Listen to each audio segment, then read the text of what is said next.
அவமதிப்பவர்களுக்கு பதிலடி கொடுப்பது எப்படி?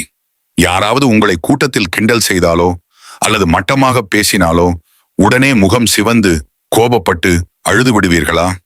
அல்லது என்ன பேசுவது என்று தெரியாமல் அமைதியாகி விடுவீர்களா? இனி அப்படி தேவையில்லை. உங்களை அவமதிப்பவர்களை நிலைகுலையச் செய்ய 3 வழிகள் இதோ. 1. மௌனத்தின் வலிமை. முதலில், ஒருவர் உங்களை அவமதிக்கும் போது உடனடியாக பதில் பேசாதீர்கள். 2 வினாடிகள் அமைதியாக அவர் கண்களை பார்த்து ஒரு புன்னகை மட்டும் செய்யுங்கள். அந்த மௌனம் அவர் செய்த தவறை அவரையே உணர வைக்கும். இவன் ஏன் பதில் சொல்லவில்லை என்ற பதற்றம் அவரிடம் ஆட்கொள்ளும். 2. புரியாதது போல் கேள்வி கேளுங்கள். அடுத்து, அவர்கள் சொன்ன கிண்டல் உங்களுக்கு புரியாதது போல பாவனை செய்யுங்கள். மன்னிக்கவும், நீங்கள் சொன்னது புரியவில்லை, கொஞ்சம் விளக்க முடியுமா என்று சாதாரணமாக கேளுங்கள். ஒரு ஜோக்கை அல்லது கிண்டலை திரும்ப திரும்ப சொல்ல வைப்பதும் அதை விளக்க வைப்பதும் அதை செய்தவருக்கு பெரிய அவமானத்தை தரும். 3. எல்லைகளை வகுத்தல். 3வதாக, உறுதியாக இருங்கள்.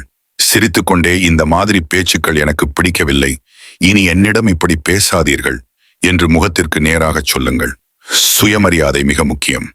மற்றவர்களின் கிண்டல் உங்கள் மதிப்பை குறைத்து விடாது.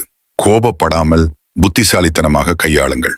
உங்கள் மௌனமும் தெளிவான கேள்வியுமே அவங்களுக்கு சரியான பதிலடி.